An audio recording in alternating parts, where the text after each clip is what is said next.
Estás escuchando La Nación Podcast. A continuación, La Revolución del Maíz. La Revolución del Maíz es presentado por Pioneer, hecho para crecer. Bienvenidos al primer episodio de La Revolución del Maíz. Vamos a hablar del aporte del maíz a la matriz alimentaria. Saben que el maíz es uno de los productos más emblemáticos de la matriz productiva argentina y su importancia persigue una tendencia creciente. Sobre todo los números la reflejan. En las últimas 4 campañas el área sembrada creció 61% y la producción 63%. Y además, por primera vez en 22 años, el maíz superó a la soja en Argentina. El año pasado las exportaciones totalizaron 6.600 millones de dólares y si se suman los eslabones de carnes y lácteos, la cadena significa el 16% de las exportaciones de Argentina y el 4,5% del PBI, casi 20.000 millones de dólares. ¿Quién mejor entonces que Alberto Morelli, el presidente de la Asociación Maíz y Sorgo Argentino, para hablarnos de la cadena de valor del maíz? Creo que tenemos que empezar contando cómo está conformada en la Argentina y sobre todo cómo impacta en las economías regionales del país. Bueno, la cadena del maíz en la Argentina, que es la Asociación de Maíz y Sorgo de la Argentina, que es Maizar, está compuesta por 5 eslabones, ¿no? Desde ciencia y tecnología, la parte de insumos, producción, industria y comercio. Y cada uno de estos eslabones está representado en el Consejo Directivo de Maizar. Obviamente, la cadena del maíz, como dice la Bolsa de Cereales de Buenos Aires, es el cultivo más federal, es el que está representado en la mayor cantidad de provincias y de una forma con un reparto bastante equitativo. Y obviamente donde hay transformación, donde estamos hablando de transformaciones como las carnes, ¿no? La carne bovina, la carne porcina, la carne aviar, huevos, estamos hablando de etanol de maíz, estamos hablando de la fructosa, de la glucosa, estamos hablando de las harinas de maíz, la más conocida la polenta. Así que estamos hablando de sinnúmero de productos y en un corto plazo estaremos hablando también de plásticos producidos a través de los almidones de maíz. Así que donde hay una transformación, donde hay un novillo comiendo maíz, donde hay una vaca lechera comiendo silo de maíz o silo de sorgo, ahí está presente la cadena. Estamos distribuidos en todo el país y obviamente nuestro trabajo es para agrandar la transformación y para que sean economías regionales mucho más fuertes. La palabra crecimiento creo que está bien ligada a la cadena productiva del maíz en los últimos años. El cultivo ha crecido significativamente en superficie y en producción en las últimas campañas. ¿Cómo fue ese avance y cuáles son las razones que lo explican para vos? Bueno, el crecimiento del maíz en las últimas 5 campañas tiene que ver primero con algo muy claro que fue en el año 2000, fines de la campaña 2015-2016, cuando se sacan los registros de exportación, que era realmente una de las trabas importantes que había para el desarrollo del maíz y se sacan las retenciones. Ya en ese año, de un año al otro, crece el 33% el área. Y por supuesto eso también traccionado con que creo que el mensaje que siempre hubo desde Maizar y que también las instituciones técnicas lo han llevado adelante de las ventajas de la rotación y el aporte que hace el maíz y del sorgo a la fertilidad de los suelos, creo que había calado hondo. Lo que hacía falta era la oportunidad económica. Obviamente todo esto viene de la mano de un productor agropecuario que apostó por el maíz, apostó por la tecnología. Argentina tiene la suerte de tener una biotecnología de primera línea, ¿sí? Hoy los híbridos que se ofrecen en el mercado están en primera línea y se pueden tener grandes producciones si se llevan adelante todas las prácticas, las buenas prácticas que se recomiendan para el cultivo. Así que este crecimiento no se detuvo, aun cuando tuvo reimplantación de retenciones, el área creció levemente y eso, bueno, creo que es un aliciente que poder seguir sosteniendo el área de maíz que hemos logrado hoy, ¿no?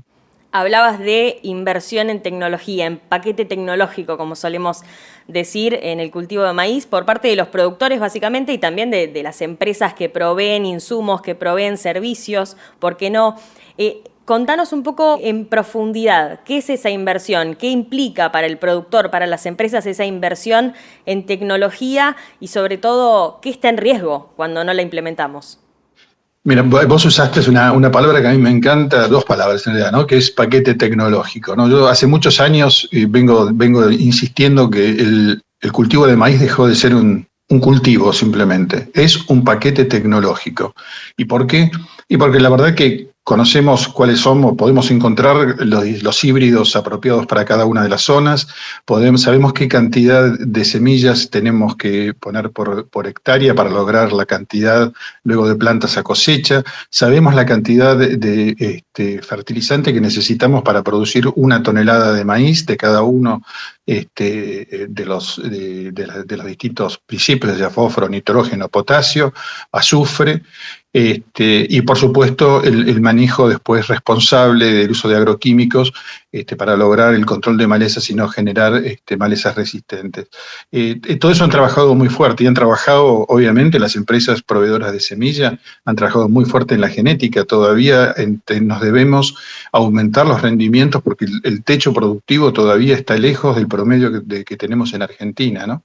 Y eso también tiene que ver con las posibilidades económicas que tiene el productor para poder utilizar al máximo cada uno de los insumos. Retasear insumos en el cultivo de maíz significa disminución de rendimiento.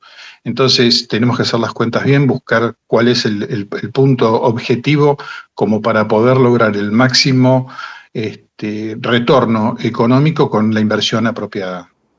Se está hablando mucho últimamente, Alberto, de si el productor agropecuario que hace maíz es un productor primario o no, por todo esto que vos decías recién, ¿no? Que incorpora mucha tecnología, que tiene además atrás la tecnología de las empresas, de los desarrolladores, de la genética, inclusive hasta de herramientas tecnológicas que tienen que ver con servicios más que con productos. Hay mucho detrás de eso. ¿El productor de maíz hoy sigue siendo considerado un productor primario en la Argentina? Con respecto al tema si el productor es productor primario o no, creo que no es un tema importante. ¿Por qué? Porque el productor argentino realmente agrega valor en la producción, lo que está utilizando. Es todo producto de la tecnología, de la investigación. Hoy se aplican, como bien decías, mucha tecnología que tiene que ver con la agricultura de precisión. La semilla que utiliza tiene un gran valor desde el punto de vista valor agregado, obviamente, de investigación, desarrollo, biotecnología, lo mismo los herbicidas que se utilizan. Y creo que ese trabajo, ese esfuerzo grande que hace y que termina en un grano de maíz que se exporta en la Argentina, es realmente con un profundo y un gran valor agregado, porque ese valor es lo que nos da después las posibilidades que tenemos de lograr la importante exportación, que es casi el 70-75% de la producción de maíz de la Argentina. Así que acá en esto, sea primario o no sea primario, el productor cumple un rol fundamental en toda esta cadena. Excelente, Alberto. Hablabas mucho de la transformación del maíz. ¿Podemos contar un poco cuál es el principal destino que tiene hoy la transformación del maíz y cuál es el que representa quizás mayor potencial de crecimiento? Sí, a ver, hoy la mayor tracción de maíz para transformación es la carne bovina, que está por encima de los 6 millones de toneladas. Y por supuesto que tiene también esto va unido obviamente a las posibilidades de exportación. Ha crecido mucho gracias a la gran exportación que en los últimos años Argentina ha retomado y creo que ha sido una condición muy importante, sobre todo para el sector ganadero. Creo que hay otros sectores que también tienen posibilidades en el futuro, como está, por ejemplo, la carne de cerdo. Si se llegara a producir este convenio con China, en el caso de que vaya adelante, creo que también ahí va a pasar de 1 millón hoy 300.000 toneladas, podría crecer en forma también muy, muy importante la transformación en carne de cerdo. Y por supuesto, nosotros tenemos y estamos trabajando muy fuerte también en el tema del etanol, del bioetanol. Hoy consume 1,5 millones de toneladas con un corte del 12%. Si bien de ese 12%, el 50% corresponde a maíz, o sea, el 6%, el otro 6% a caña de azúcar. Y si lográramos en una nueva ley de biocombustibles llegar al 27,5%, que es el mismo corte que tiene Brasil, esta transformación que hoy lleva, decía, 1,5 millones de toneladas, estaría pasando a cerca entre 4,5 y 5 millones de toneladas. Entonces, Acá creo que tenemos que seguir en la senda que venimos, trabajando fuerte por una nueva ley de biocombustibles, dado que la actual vence el año que viene.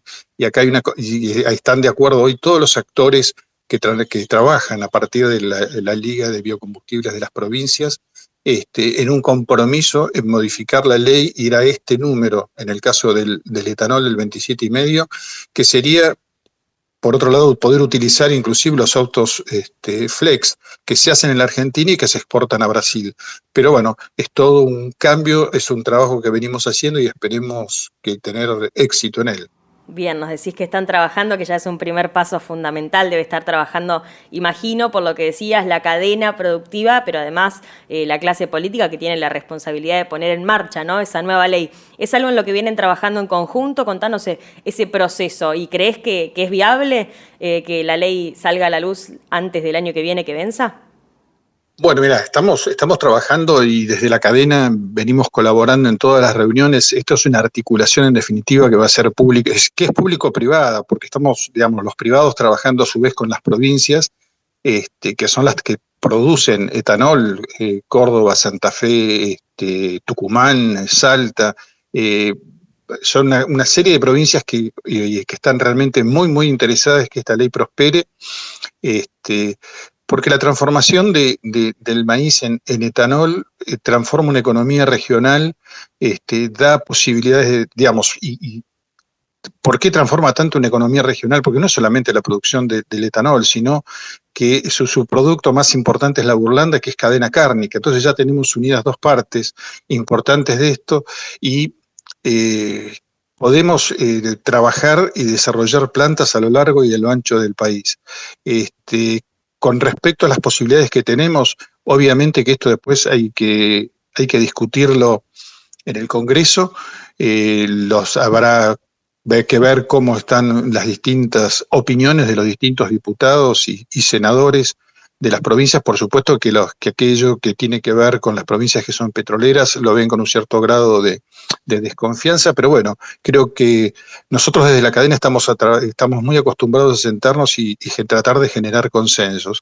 Creo que hay que sentarse en una mesa con los distintos participantes y tratar de buscar cuál es la mejor solución para el país. La transformación de etanol tiene un montón de externalidades que son sumamente positivas, que es compra de insumos, transformación y generación de mano de obra en las plantas que producen biocombustibles. Luego de eso tenemos todo lo que tiene que ver con la cadena cárnica. O sea, tiene un montón de externalidades que hace que si este proyecto pudiera ver a la luz, se generarían muchos puestos de trabajo a lo largo y ancho del país. Y si hay algo que tiene necesidad la Argentina es de combatir la pobreza, y la pobreza se combate dando trabajo, no de otra manera. Y creemos que en esto los biocombustibles pueden ser una herramienta. Qué interesante, Alberto, esto que decías sobre todo la expansión hacia las provincias argentinas, la generación de empleo, pero al principio recuerdo que decías algo como que el maíz todavía tiene mucho potencial para ser transformado en otros rubros, inclusive que hoy no conocemos aún o que están poco desarrollados en la Argentina. Contanos un poco hacia dónde vamos, qué es lo que se viene en materia de transformación del maíz o qué te gustaría a vos que pase. Me encantaría poder desarrollar un área más importante de maíz en el sur de la Argentina, en Neuquén, Chubut, con grandes posibilidades de transformación también de carne para exportación a países que exijan carne libre de aftosa. Convenio que está hecho ya con Japón, así que hay mucho también para trabajar. Creo que tenemos que trabajar fuerte en las inversiones de transformaciones cárnicas, que son las que tienen futuro. Y para eso creo que hay que trabajar también muy, muy, muy fuerte, pero eso ya es un trabajo público-privado, que es con Cancillería, para seguir abriendo mercados, para que los productos argentinos tengan presencia, y por supuesto que hay que seguir trabajando también en todos los procesos que tienen que ver con la huella de carbono, que eso cada uno de los productores y transformadores que tengan idea de exportar en el futuro van a tener que trabajar muy fuerte en todos estos análisis, cosa que nosotros desde la cadena de maíz ya estamos trabajando, porque somos parte de la mesa de carbono neutro de maíz, bajo el marco de las bolsas de comercio y bolsas de cereales de la Argentina. Creo que es un desafío el medio ambiente y el trabajo y demostrar que somos sumamente respetuosos con el medio ambiente, y creo que eso se va a exigir y se está exigiendo y va a ser cada vez mucho más importante, y los países importadores nos van a exigir, ¿sí?, una serie de certificaciones sobre las cuales vamos a tener que trabajar muy duro para demostrar que nuestro trabajo es ambientalmente sostenible. Creo que es clave que estén trabajando en eso porque por ahí vienen las demandas de los compradores, de los países compradores de alimentos, de los países compradores de maíz de la Argentina. Es clave que estén trabajando en ese camino. Para eso, supongo, hay que estar bien parados hacia adentro. Y hacia adentro siempre se habla de la presión impositiva como un factor que es importante para las cadenas productivas. Intuyo que también lo será para la cadena productiva del maíz. ¿Cómo viene la presión impositiva? ¿Cómo ha ido evolucionando en los últimos años? ¿Y dónde estamos parados hoy en ese sentido? Con respecto a la presión impositiva, bueno, la presión impositiva es clave para todo emprendimiento agropecuario o agroindustrial. La Argentina tiene una presión impositiva excesivamente alta. La Fundación FADA de Río Cuarto tiene calculado cuál es la presión para un productor de maíz. Es del 68,5% de su producción. La verdad que eso es altísimo. En la medida que no podamos resolver nosotros la presión impositiva, que es parte de todo el problema macroeconómico que tenga la Argentina, va a ser muy difícil, inclusive, generar riqueza en la Argentina. Obviamente, es muy grande el esfuerzo que los privados están haciendo, y también es responsabilidad del Estado entender que tiene que tener políticas activas y quitar la presión sobre aquellos que están produciendo, porque realmente creo que es la espada de Damocles que siempre está sobre tanto por los productores y lo mismo para las industrias. ¿Y cuánto tiene que ver en todo ese esquema impositivo de la Argentina para los productores, para la cadena productiva, los derechos de exportación? Ya lo hemos dicho desde el momento mismo que se pusieron, ¿no?, que son impuestos total y absolutamente distorsivos. Estamos absolutamente en contra de su instauración. Hemos hecho infinidad de documentos mostrando que la presión y derechos de exportación han sido siempre muy, muy malos para la producción y para la transformación, ¿sí? O sea, nosotros no queremos ni derechos en los granos, no queremos tampoco derechos en las transformaciones. Es un impuesto, y tenemos que darnos cuenta que somos casi el único país en el mundo que está cobrando derechos sobre los que se exporta. El resto de los países lo que hace es subsidiar a aquellos que exportan. Entonces, creo que en algún momento tendremos que repensar esto. Entiendo que hoy es un momento muy difícil, vamos a un 40% de pobreza, quizá no sea el momento indicado, pero sí tenemos que generar un compromiso que en un plazo determinado tenemos que estar trabajando sin ningún derecho de exportación, como lo hacen todos nuestros competidores en el mundo. Bien, excelente. Te iba a preguntar si considerás que hay un punto de equilibrio que pueda parecerles lógico, sobre todo teniendo en cuenta este contexto que se viene. Digo, imagino que, por lo que decís, el punto de equilibrio para ustedes es 0% de retenciones para el maíz o de derechos de exportación, pero en este contexto que se viene, ¿crees que podría haber un número que conforme de alguna manera a la cadena productiva y que también le sirva al Estado Nacional para poder recaudar y tratar de paliar esta crisis que se viene pospandemia? La verdad que no considero que haya con el tema de los derechos de exportación un punto de equilibrio. Lo que tenemos nosotros también es que sentarnos y demostrar cómo, a través de no tener derechos de exportación, aumentamos el área, aumentamos la riqueza, aumentamos los rendimientos. Y eso tiene que ser de costo cero para el país. Pero no es muy difícil pensar en puntos de equilibrio cuando creo que un impuesto es absolutamente injusto, como es el derecho de exportación. Bien. Alberto, a modo de cierre, quiero que desde el punto de vista económico podamos explicar, graficar, si se quiere, cuál es el aporte de la cadena de maíz al país y cuál podría ser en el futuro si todas estas condiciones que mencionabas se dan. Sobre todo teniendo en cuenta qué haría falta, qué podemos hacer para potenciarlo. Si nosotros vemos el Producto Bruto del maíz para esta última campaña, es de 12.100 millones de dólares, ¿no? Y como bien vos decías, exportaciones de grano de 6.000 millones de dólares, que si a eso sumamos carne, se viene cerca de unos 11.000 millones. creo que tenemos que seguir trabajando para lograr que la economía argentina se estabilice. En la medida que no se estabilice la economía argentina, va a ser muy difícil poder crecer, porque como hablábamos antes, está plagada de impuestos distorsivos. Y esos impuestos distorsivos, estamos hablando de impuestos a nivel nacional, a nivel provincial y a nivel municipal, ¿sí? Con lo cual vemos que también el trabajo va a ser sumamente arduo. Pero sí tenemos mucho por ofrecer.